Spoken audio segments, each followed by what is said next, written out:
Qual é o verdadeiro impacto da automação nos nossos empregos? Será que os vamos perder? Sim, mas também não. Para podermos corretamente responder a esta pergunta, temos primeiro de ter uma perspectiva histórica de como as populações do nosso planeta evoluíram. O número de pessoas no planeta aumentou drasticamente nas últimas décadas e a ONU estima que ele vai continuar a aumentar até entre 11 a 12 mil milhões de pessoas, sem atuais previsões para uma estabilização ou decréscimo. Esta explosão populacional deve-se principalmente ao aumento da qualidade de vida que se viu nas últimas décadas. Foram desenvolvidos extensos sistemas de apoios sociais, distribuição de energia e de água, saneamento, de saúde e, principalmente, de educação. As famílias antes eram maiores, sim, mas trabalhavam maioritariamente no campo. A sua saúde era pior e com uma menor longevidade de vida. Os níveis de educação eram, também, muito inferiores. Com o surgimento da industrialização, enormes quintas passaram a ser trabalhadas por apenas algumas pessoas e máquinas.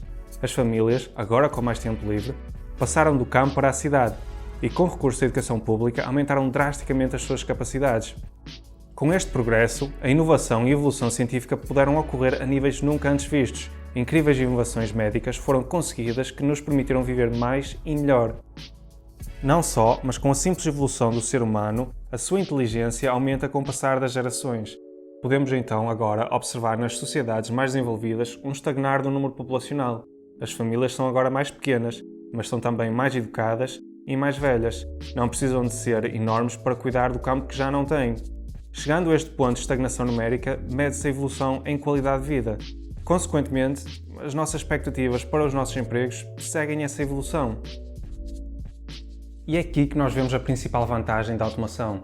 Trabalhos manuais e repetitivos dos quais já não podemos retirar nenhuma vantagem são passados para as máquinas e nós podemos, como população, continuar a evoluir para outras áreas de informação e conhecimento. Consideremos o exemplo do Brexit. Com a saída do Reino Unido da União Europeia, uma das indústrias mais afetadas é a agrícola. Para a apanha da fruta, um trabalho físico intensivo não muito bem pago, a indústria agrícola do Reino Unido emprega mão de obra da Europa de Leste. Porquê? Porque ninguém no Reino Unido, um país muito mais desenvolvido que a Europa de Leste, aceita estes empregos. Tendo os trabalhadores estrangeiros expectativas mais baixas, eles aceitam-nos para poderem sair dos seus países menos desenvolvidos. E este exemplo é muito bom para demonstrar as relações entre o desenvolvimento de um país e a automação. Uma solução para o Reino Unido é o uso de dois novos campos de investigação, robótica avançada e inteligências artificiais. Com robôs que usam novos manipulos com materiais esponjosos e suaves, podemos apanhar fruta sem a danificar. Usando inteligências artificiais, estes robôs podem, sozinhos, identificar a fruta madura para ser colhida e operar durante todo o dia sem a presença de um ser humano. No entanto, esta tecnologia ainda está em desenvolvimento e é muito cara, colocando-a fora do alcance da maior parte dos agricultores. O que é que acontece a estes trabalhadores quando é inevitável a automação acontecer? Aqui entra o principal ponto ao qual quero chegar, que é a nossa educação. Hoje ninguém consegue prever os empregos que vamos ter amanhã, apenas podemos prever os antigos empregos que vamos eliminar com a automação de hoje.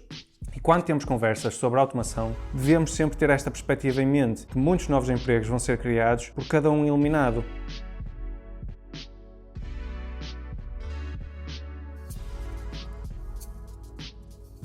A inteligência artificial que tanto ameaça os nossos empregos hoje em dia não passava de uma nota de rodapé em estudos científicos até há bem pouco tempo. Inteligências artificiais são apenas possíveis hoje graças à evolução da capacidade de computação e à enorme quantidade de dados que geramos no nosso dia-a-dia. E rapidamente, os empregos relacionados com esta nova área passaram a ser os mais procurados e mais bem pagos. Empregos esses que até há alguns anos atrás não existiam e ninguém os previa. E é aqui que o nosso nível de educação se torna tão importante. Apenas com uma boa educação pública, robusta e versátil é que nós podemos lidar corretamente com todas estas inevitáveis mudanças. À medida que o nosso mundo muda, nós temos que mudar com ele. Primeiro cravamos madeira, depois escrevemos à mão, de seguida tivemos a prensa de Gutenberg e agora imprimimos com o simples carregar de um botão. O vinil foi substituído pelo CD, mas na era da emissão de música ele voltou. Os robôs que nos substituem em algumas linhas de montagem vão ter que ser desenhados por alguém, construídos e mantidos.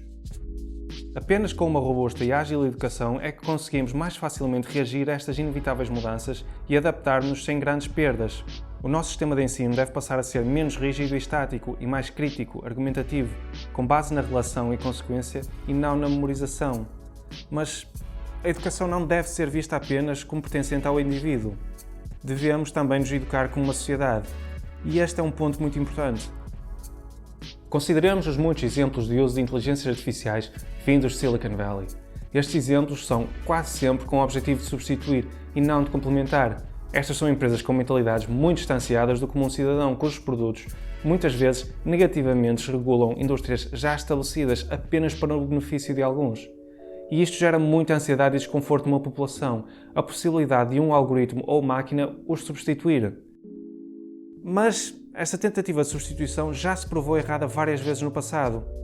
Consideremos o exemplo da Tesla. Muitas das dificuldades que a empresa enfrenta em tentar construir os seus carros devem-se maioritariamente à tentativa de substituir ao máximo o trabalhador humano por robôs.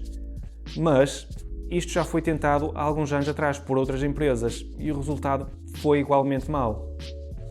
E é por estas e por outras razões que a nossa educação não é apenas individual, mas sim também em sociedade. Não devemos usar as nossas capacidades para nosso bem exclusivo em detrimento dos que nos rodeiam. Não devemos automatizar para substituir, mas sim para complementar.